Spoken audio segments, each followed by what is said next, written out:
Christianity isn't church attendance, it's Christ-likeness. Hello? Listen, you might want to check Matthew 25 out sometime. The only difference in the end between the sheep and the goats, it wasn't that one prayed a prayer to go to heaven and the other one didn't. That's what we preach in this country. Make sure you prayed the prayer. Hey, did you pray the prayer? What prayer? You give your life. You might want to check out Matthew 25 and make sure I'm telling the truth. The only difference between the sheep and the goats, the sheep gave their heart, life, and substance to others and recognized need around them, and the goats lived for themselves and didn't recognize nothing. It didn't say the goats didn't go to church. It didn't say the goats weren't a part of a ministry. It said when they saw people in need, they were like the priest and the Levite who walked by, but the Samaritan stopped and gave of his own. And he loved his neighbor. The priest and the Levite is the pastor and worship leader. They both walked by the man in need.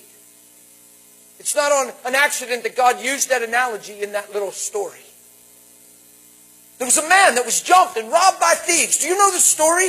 He was left along the road to die. A priest and a Levite walked by him, probably on the way to a church service.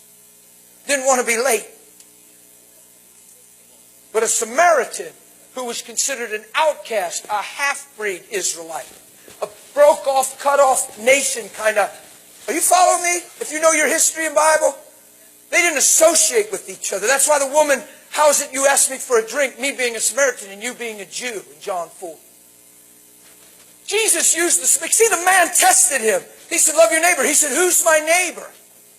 And Jesus told the story, and the moral of the story is your neighbor's the man in need.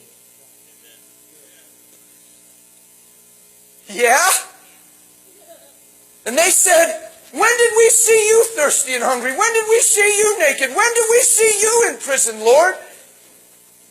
He said, as much as you did it to the least of these, you've done it unto me. The goat said, when did we see you? He said, as much as you didn't do it to the least of these, you failed to do it unto me. The only difference between the sheep and the goats, one loved and the other didn't. You can go to your church your whole life. You could pastor your whole life and never become loved, never even pursue to become loved, and let pastoring define your identity instead of relationship with Jesus. And you can live an untransformed life and preach every Sunday. And have nothing to offer humanity but doctrine and religion.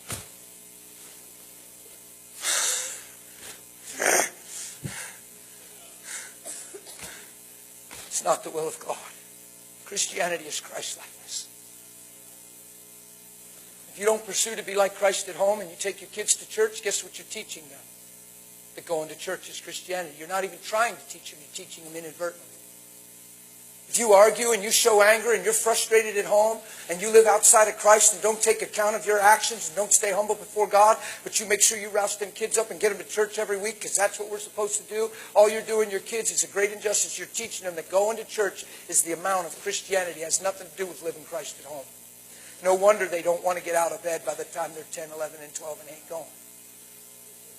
Because there's nothing real there. It's all doctrine. It's all religion.